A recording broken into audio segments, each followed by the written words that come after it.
இந்த திருமண தடைக்கான ஒரு காரணம் என்னவா இருக்க முடியும் அப்படின்னு பார்க்கும்போது, ஆண்களோட ஜாதகம் இருக்குன்னு வச்சுக்கோங்களேன்.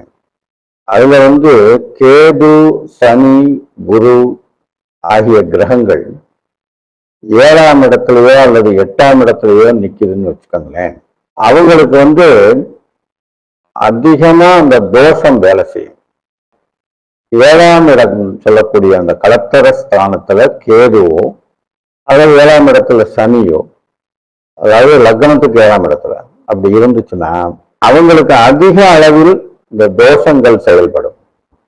அதனால அதிக துன்பங்களையும் திருமணத்தில் கால தாமதத்தையும் சிக்கலையும் ஏற்படுத்தும்.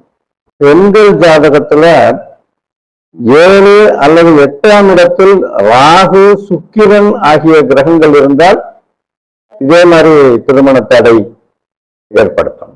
இந்த ராகு 8ஆம் இடத்துல ஒரு பெண் ஜாதகத்தில் இருக்குன்னா இருதார தோஷமா கூட அது நடக்கும்.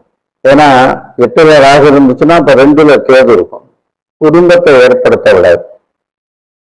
அதனால அது ஒரு தோஷம் மாதிரி ஆகி ஏதோ ஒரு காரணத்தினால முதல் மனம் முறிந்து 2வது ஒரு மனம் நடத்த வேண்டிய சூழ்நிலைகள் வரும். இது பெண் ஜாதகத்துக்கு ஏற்படும்ன்றத நம்ம புரிஞ்சுக்கணும்.